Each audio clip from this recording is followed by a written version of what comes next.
vous allez bien. Donc aujourd'hui, on se retrouve dans une vidéo explication, donc à savoir qu'est-ce qu'un swap. J'ai publié récemment donc une vidéo sur mon swap que j'ai fait donc avec Laetitia. Et beaucoup d'entre vous m'ont tout simplement écrit en commentaire à savoir donc qu'est-ce que c'était qu'un swap.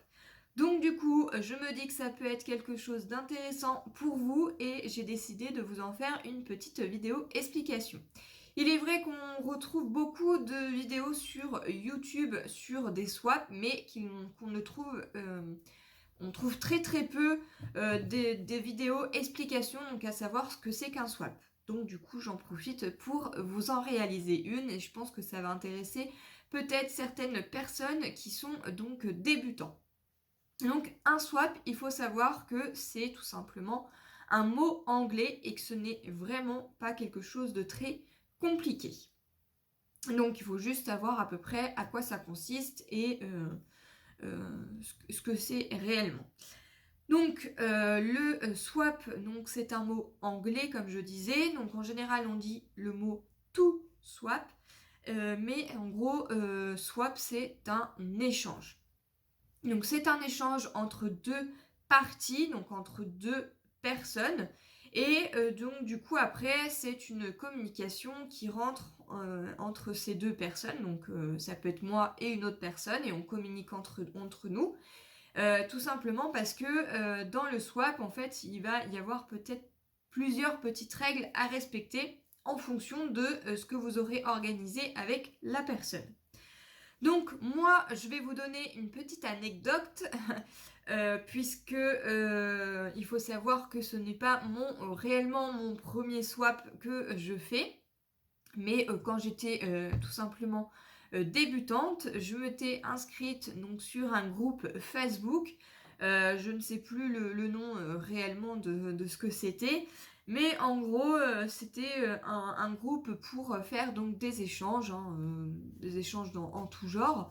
Et là il y avait une personne qui avait publié pour savoir s'il y avait quelqu'un qui était intéressé pour faire un échange de swap avec elle. Donc là, je me suis dit, pourquoi pas, je vais tenter, ça va être la première fois, ça peut être quelque chose de bien sympathique. Et donc du coup, j'ai fait confiance donc à cette personne et je l'ai contactée.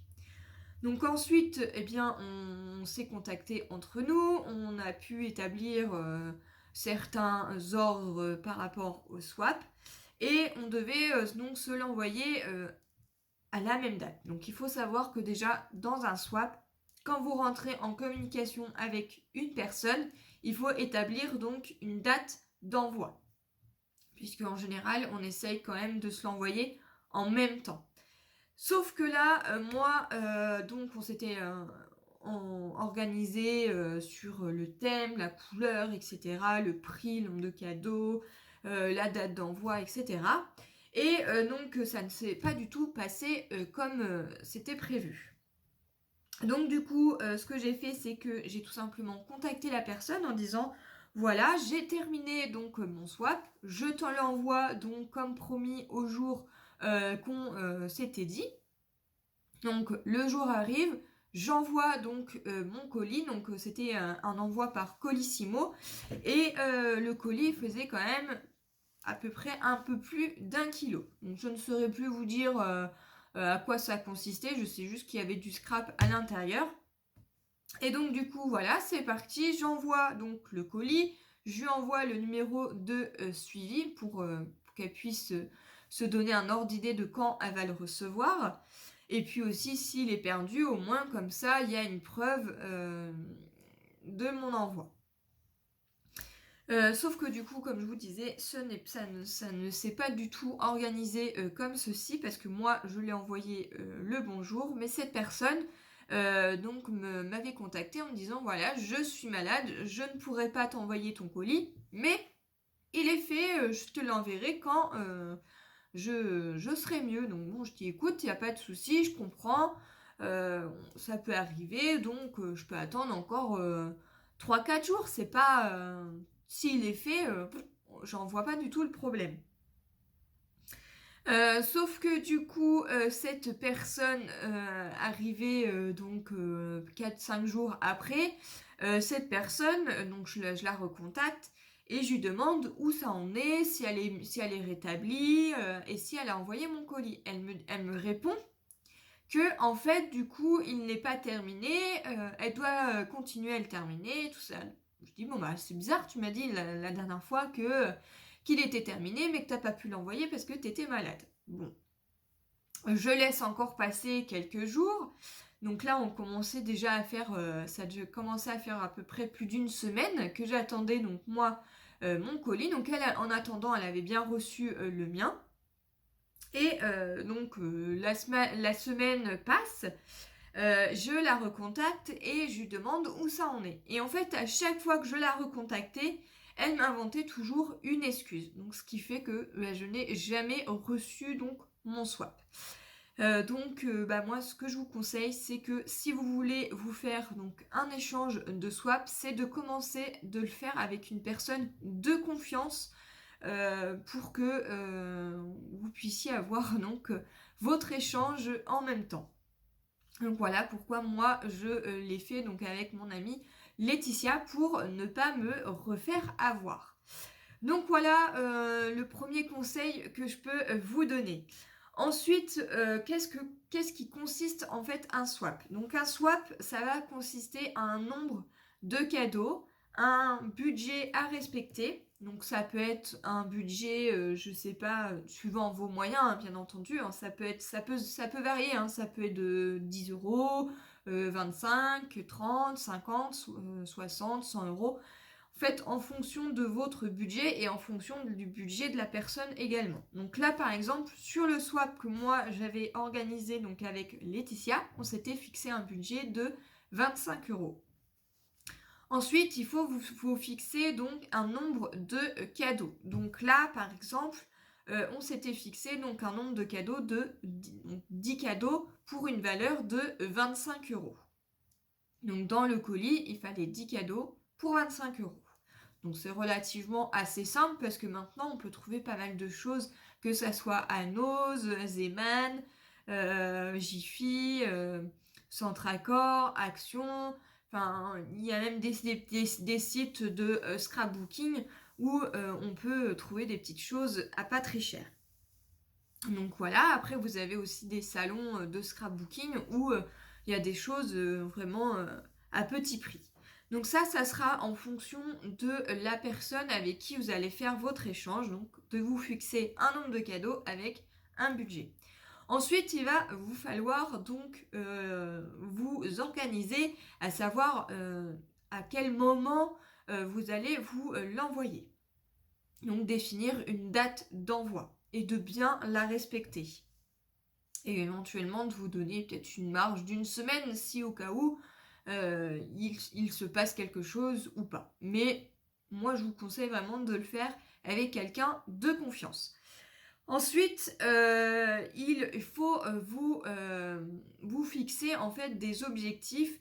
Quand je dis objectif, c'est tout simplement de vous fixer donc un thème. Donc ça peut être un thème d'une couleur, un thème d'une saison, ça peut être plein de choses. Nous là, par exemple, le thème c'était le thème Pâques. Mais voilà, dans le thème de Pâques, ça pouvait être de tout et n'importe quoi. Ça peut être, je sais pas, une tasse, ça peut être un foulard, voilà, ça peut être tout simplement une couleur qui relie Pâques, des choses qui relient sur le thème de Pâques. Donc là, avec Laetitia, c'était donc un budget de 25 euros, 10 cadeaux et le thème de Pâques. Mais voilà, ça peut être de tout et n'importe quoi. Donc, vous pouvez vous faire de tout et du n'importe quoi. Vous pouvez aussi vous faire donc un échange de swap sur que du scrapbooking, que sur du loisir créatif hors scrapbooking. Ça peut être aussi un swap d'échange de vêtements. Donc là, attention, il faut bien connaître la taille de la personne et ses goûts. Donc voilà.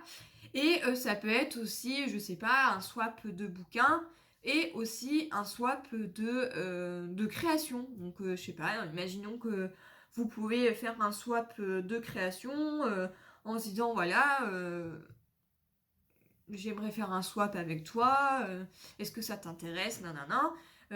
Chacune fait 5 créations et puis vous les échangez. Donc voilà, ça peut être aussi sur une couleur, hein, vous pouvez vous dire, bah voilà, 10 cadeaux pour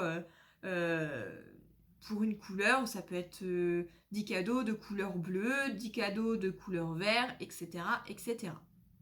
Donc voilà, donc un swap, c'est tout simplement plusieurs petites étapes. Donc déjà, il faut communiquer avec la personne, il faut se donner donc une date d'envoi, il faut respecter donc le budget, il faut respecter le nombre de cadeaux, etc. Après, bien entendu, on peut avoir des petites exceptions. Moi là par exemple, sur chacune de nos colis, avec notre swap qu'on s'est fait avec Laetitia, on s'était donné donc un budget de 25 €. On n'a pas totalement respecté l'une comme l'autre. On a dépassé un petit peu. Et puis on s'est rajouté aussi des petites choses. Donc quand je dis des petites choses, ça peut être des sachets de découpe, des tamponnages, ça peut être des petits embellissements, ça peut être un cadeau en plus. Enfin, voilà. Ça peut arriver qu'on ne respecte pas tout à fait le budget ou le nombre de cadeaux définis. Mais en tout cas, il faut vraiment respecter, c'est la date d'envoi. Ça fait vraiment partie donc de l'échange donc du swap. Voilà, donc j'espère que mes explications ont été claires. Comme je vous disais, hein, je vous conseille vraiment de le faire avec quelqu'un de confiance. J'espère que cette vidéo vous aura plu et puis bah moi je vous retrouve dans une prochaine vidéo. Bye bye.